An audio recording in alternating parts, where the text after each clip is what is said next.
কারণ আপনাদের বাড়ির ছেলেরা যারা হাতে পাথর নিয়ে ঘুরছে, আমরা ওই পাথরটাকে কেড়ে নিয়ে ওখানে বই ধরিয়ে দিতে চাই। যারা তলোয়ার নিয়ে রাস্তায় নেমেছে, আমরা ওই তলোয়ার কেড়ে নিয়ে তাদের হাতে কলম ধরিয়ে দিতে চাই। আমরা চাই দুর্গাপুজোর বিসর্জনের মিছিল আর মহরমের মিছিল একই সঙ্গে একই রাস্তা দিয়ে একই সময় হেঁটে যাবে, কোনো সংঘর্ষ নেই।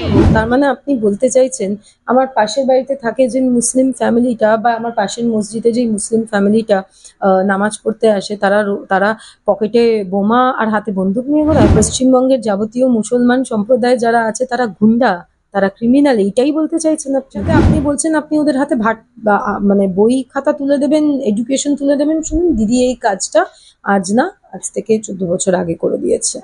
আলাদা করে বিশাল কিছু বৈপ্লবিক পরিবর্তন আনার মতন কিছু আর বাকি নেই, কারণ দিদি সবটাই করে দিয়েছে। এবার যা করবে আগামী দিনে দিদিই করবে। আজকে সংখ্যালঘুদের বুঝতে হবে যে বিজেপির লড়াই সংখ্যালঘুর বিরুদ্ধে নয়, বিজেপির লড়াই কোনো মুসলমানের বিরুদ্ধে নয়।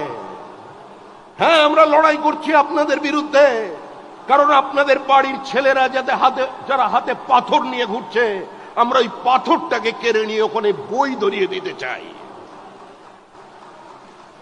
যারা তলোয়ার নিয়ে রাস্তায় নেমেছে, আমরা ওই তলোয়ার কেড়ে নিয়ে তাদের হাতে কলম ধরিয়ে দিতে চাই। এই লড়াই বিজেপির লড়াই, এটা পশ্চিমবঙ্গে বিজেপি করে দেখা। আমরা চাই দুর্গাপুজোর বিসর্জনের মিছিল আর মহরমের মিছিল একই সঙ্গে একই রাস্তা দিয়ে একই সময় হেঁটে যাবে, কোনো সংঘর্ষ নেই, কোনো দাঙ্গা নেই, কোনো রাজনৈতিক সম্প্রীতির বিভাজন নেই।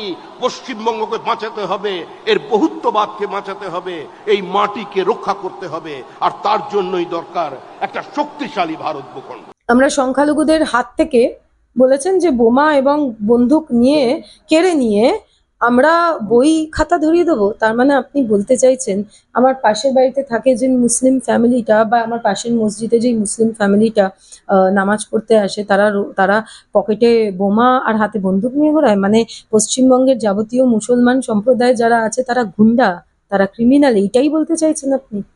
এটা তো শুনেই আমার শুনেই খারাপ লাগছে যে এরম ভাবে একটা সংখ্যালঘু সম্প্রদায়কে দাগিয়ে দেওয়া।